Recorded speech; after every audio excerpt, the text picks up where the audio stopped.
Otep à tous, bien-aimés frères et sœurs. Viktor Orban, Premier ministre hongrois, actuellement président du Conseil de l'Union européenne, était à la fois, tour à tour, en Ukraine et en Russie. À Kiev, il a rencontré Volodymyr Zelensky et à Moscou, il a rencontré Vladimir Poutine. Il a dit à Zelensky qu'il est temps maintenant de faire la paix. Il faut négocier et être raisonnable dans les négociations.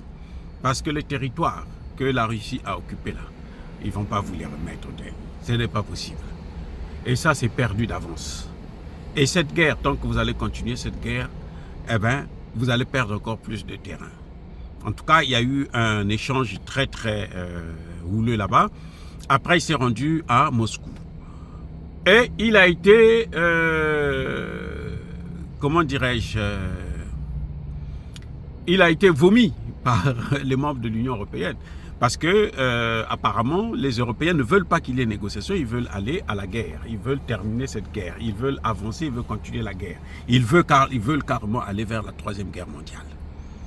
Ils pensent que, parce qu'ils ont donné des armes et ils ont autorisé à l'Ukraine de tirer en profondeur dans la Russie, donc ils peuvent changer le cours de la guerre, ce qui me semble pourtant impossible. Et d'ailleurs, des experts américains vous le disent, comme le colonel à la retraite McGregor, vous disent que la guerre est déjà gagnée, hein, c'est déjà terminé. L'Ukraine ne fera qu'aggraver son cas en continuant avec cette guerre. Donc les Européens ne veulent pas du tout entendre parler de ça.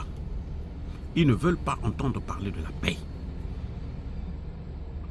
Et ils veulent que le Premier ministre hongrois puisse soutenir cette même position. Vous savez que le Premier ministre hongrois a essayé de bloquer contre vents et marées une aide de l'Ukraine par l'Union européenne de 50 milliards de dollars.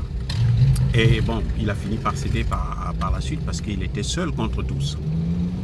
Et donc lui, il est contre l'envoi d'armes en Ukraine, le soutien à l'Ukraine. Parce que pour lui, c'est ce qui continue à créer encore la discorde. Mais en fait, la position de la Hongrie, c'est une position qui se comprend très bien. Et d'ailleurs, c'est même criminel de demander à la Hongrie de se mettre en porte-à-faux avec la Russie. Pour moi, c'est criminel. C'est comme on est en train de voir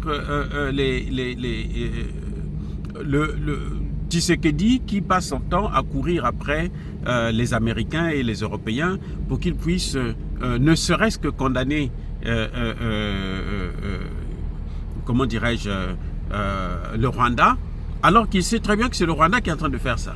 Et c'est les États-Unis et l'Union européenne qui sont en train de soutenir le Rwanda, qui lui donnent des armes et qui le poussent à venir faire la guerre en RDC. Oui. Donc là, nous avons une Hongrie qui a un antécédent déjà avec l'Ukraine. Parce qu'en Hongrie, il y a une minorité hongroise. En Ukraine plutôt, il y a une minorité hongroise qui est persécutée comme toute minorité, parce qu'en fait les Ukrainiens ce sont des racistes, ils ne supportent pas les autres minorités et ils les persécutent. Donc Viktor Orban, lui, il a toujours été contre l'Ukraine à cause de ce comportement. C'est d'ailleurs pour ça qu'il est le seul membre de l'Union européenne qui n'a jamais mis pied en Ukraine depuis le début de la guerre. Il n'est jamais parti en Ukraine. Mais pourtant, il s'est rendu à Moscou et il a rencontré Vladimir Poutine à plusieurs reprises.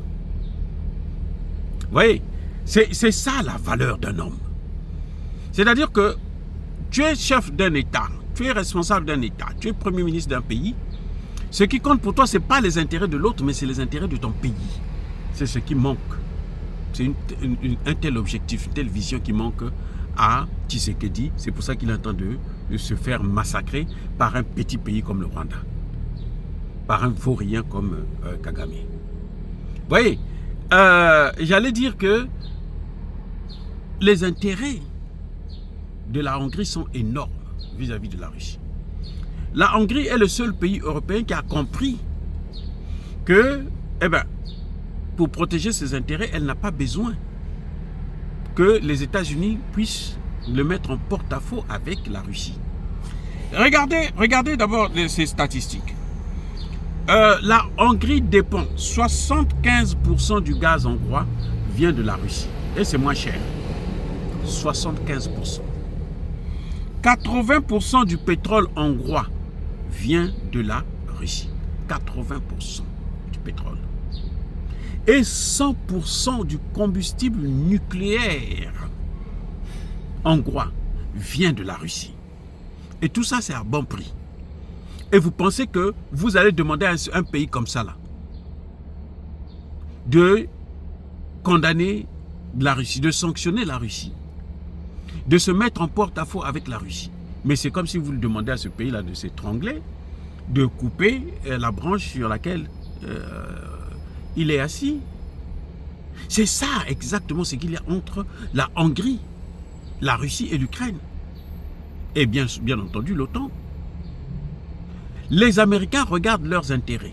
Les Américains sont les plus gros acheteurs. Ils continuent à acheter le pétrole, le gaz et même l'uranium russe. Et ils demandent aux autres de ne pas coopérer avec la Russie. Un pays comme celui-là, si la Russie le lâche, mais il chamboule toute son économie. Donc, Orban a vu ses intérêts, Orban voit ses intérêts et Orban agit en fonction de ses intérêts. C'est pour ça que vous voyez qu'il est allé en Russie. Et son projet de paix là, ce n'est pas le projet de Zelensky à la con, hein.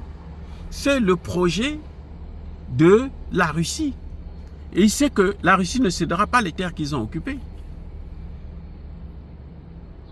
Et il avertit aussi, c'est un avertissement pour l'Ukraine. En tout cas, pendant 6 mois, Viktor Orban ne sera pas au chômage. Mais ce qui est remarquable, ce qui est à saluer, c'est qu'il se bat pour les intérêts de son pays. Dire cela, c'est inciter à la haine ou à la violence? Non. Yaba, colère, V, Yamalem. Encore une fois de plus, bien-aimés frères et sœurs, je persiste et je signe. Soyez bénis, abondamment bénis par le Dieu des Kémites et par nos ancêtres angélisés. Mais que tous ceux qui persécutent le continent africain le pillent et le déstabilisent, qu'ils soient noirs, blancs, chinois, arabes, juifs, indiens ou qui qu'ils soient punis, maudits, foudroyés, neutralisés, écrasés, effacés par le Dieu des Kémites et par nos ancêtres angélisés. Vive l'Afrique éternelle, j'ai dit et j'assume.